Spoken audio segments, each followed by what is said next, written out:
Let's go! We are back, baby! Oh, yes. No more 145% tariffs. You know what that means? We're officially back. We're back in business for now. And would you look at that? My crypto portfolio is up 10%. That's a little fishy, huh? So, tariffs have been cut down for a 90-day period, all right, which is absolutely amazing for now. We don't know what's going to happen next. Who knows what's going to happen? But here's a little update on what's been going on. I know I haven't been making any videos, and that's primarily because I've been focusing 100% on my store, trying to get things fixed and plan for this tariff thing and get everything rolling smoothly, and it's just hard to do that and post videos at the same time. So videos took a back burner while this was happening. Okay, so let me give you the rundown of what's been going on, what I've been doing, what I've been learning, and all that good stuff. So beginning of May so far has been absolutely terrible up until the last couple of days. We were getting 0 sales for multiple days straight because we had to increase our prices by like $200 to account for the tariff fees, and nobody wanted to pay that price. So we were getting 0 sales. So what I did was I changed up some back-end processes and some offerings that we're doing and how we're offering our product and all that stuff, and lowered the price back down to what it was before I increased the price because of the tariffs. And we started getting some trickles of sales here and there, but the problem is it's not technically a price issue. A big issue right now is people just are afraid.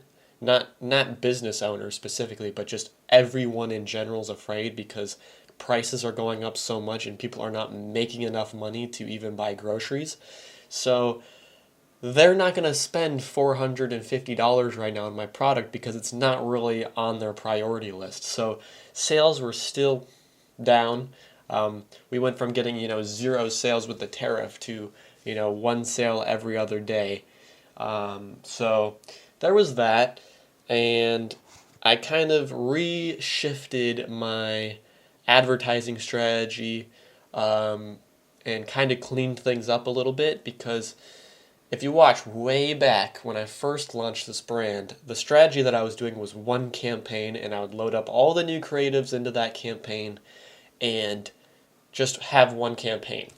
But since then, I got a little bit messy with it, okay? I was, putting new creatives into new campaigns. I was testing ABO strategies. I was testing different objectives. Like, I went from one campaign to now there's probably about 20 different campaigns on the account, okay? And let me actually show you, but let me just make sure it doesn't show anything that I don't want to show. And I don't want to edit this video, so just bear with me for a second. Let me just remove that. That's my supplier. Take a look at all the campaigns that are in here now. Because of all the messiness I have been doing, right? Hopefully these things don't show too much. Let me just slide that over. But yeah, so it got real messy, and I had to consolidate a little bit, and I'll tell you why. So let me tell you why. Let me just put that back up.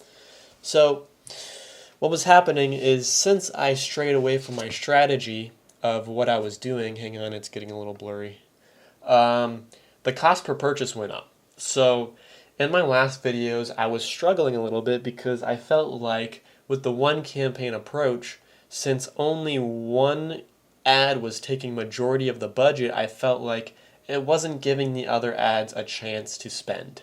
And I know a lot of people think that when they do this sort of approach. So I got messy with it. I got messy. I duplicated campaigns and I did all the stuff that I told you about. And what happened is my cost per purchase went up.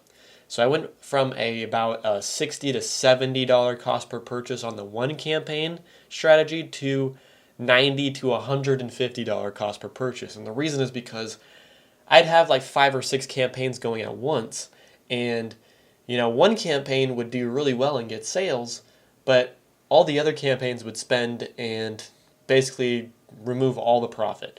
So what I did is I consolidated everything back into 2 campaigns, all right? And I'll tell you what these 2 campaigns are. So one campaign is the original campaign that I had. I just turned it back on.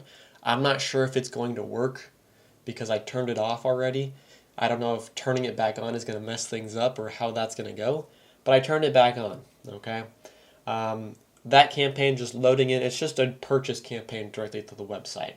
Then I have a secondary campaign, which is primarily focusing on sending leads to my sales team just to test and see, because I did some math and I calculated that it's about 10 to 15 calls to convert someone, okay? So it takes about 10 to 15 leads to get one sale for about $500 for my sales team. And one call is worth about $30 to $40. So I wanted to, and not only that, our sales call side was attributing to about 55% of our sales. So I just wanted to see, what would happen if I just had a campaign that focused directly on leads, okay? Not sending people directly to the website to buy, it was to, have them convert as a lead. And I tested a bunch of campaign approaches for this. I tried, forms directly on Facebook. That didn't work. The leads were terrible. I tried conversion campaigns with the lead objective and using Jotform. That was all right, but still leads weren't converting. And recently the new thing that I did was, all I did was changed the landing page that people go to and kept the same sort of campaign approach of the purchase objective, right? So basically what's happening is it's a purchase objective because my thought process was Facebook knows who purchases. It knows who is most likely to purchase, right?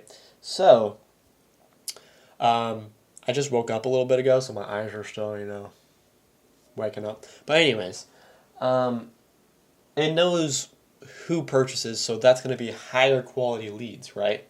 So it's a lead or a purchase objective, okay? It goes straight to a Jotform first, not at my landing page where people purchase, a Jotform first.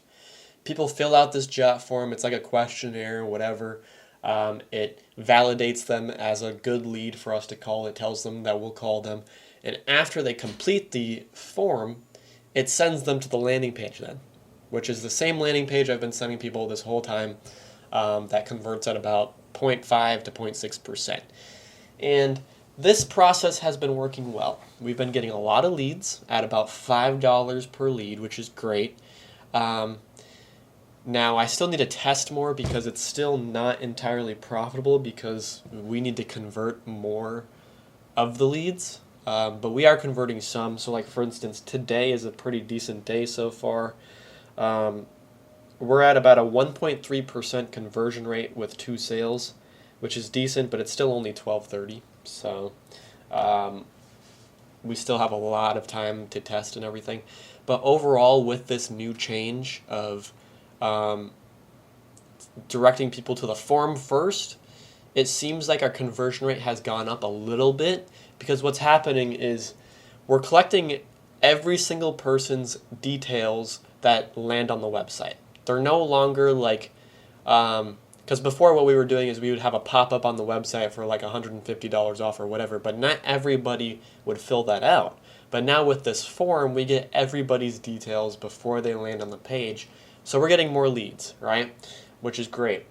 And we're also getting sales from those leads that we collect, but we're also still getting sales from the landing page. So people fill out the form and they still purchase on the landing page after.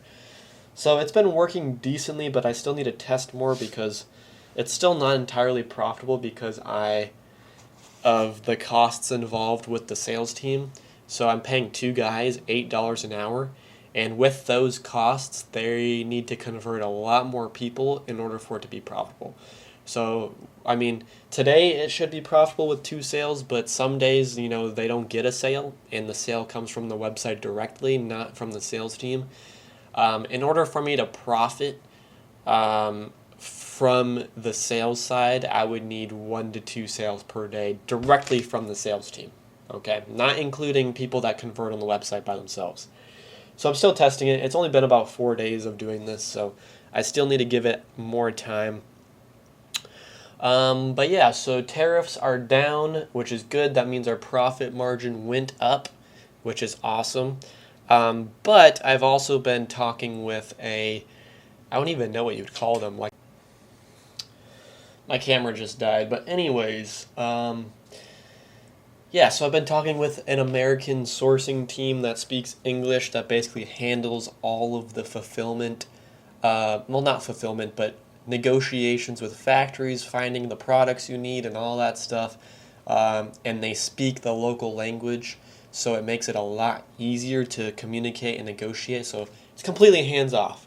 Problem is, it's $1,500 per month to have them handle it, but they have connections in India. So they have an India facility where they can get sourcing from India. So I've been, talking with them. I haven't started with them yet, but they told me a lot of information about sourcing product from India, which is something a lot of people are shifting to, especially in dropshipping and e-commerce and stuff like that. So I'm figuring that out. I'd like to, even if the Chinese tariffs go away, I'd still like to have a backup place to get product.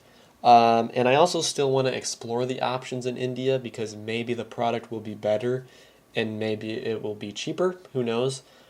They said that it's likely not going to be cheaper. It's probably going to be the same price. So either way, I think it's still good to have a backup place to get the product just in case. Who knows what's going to happen after these 90 days with the tariffs.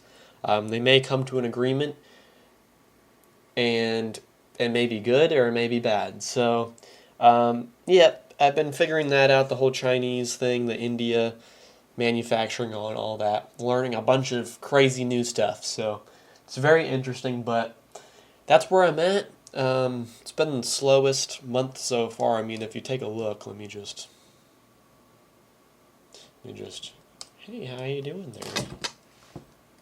Let me just show you, see if I can put this on there. Show you the best I can, at least. So, I mean, we're already halfway through May. Like, we're going to be halfway through here in a couple days. And I've only generated $7,600 this month, 16 orders. Typically, we do about double or triple this amount in this time. As you can see, all these flat areas right here are 0 orders or barely any orders. Orders just started picking up May 9th again, which is when I made those changes that I discussed. But yeah, it's really slow and sucky right now, but that's part of the process of e-commerce and learning this business. And yeah, that's where I'm at. Just wanted to give you guys an update, and I'll see you guys in the next one.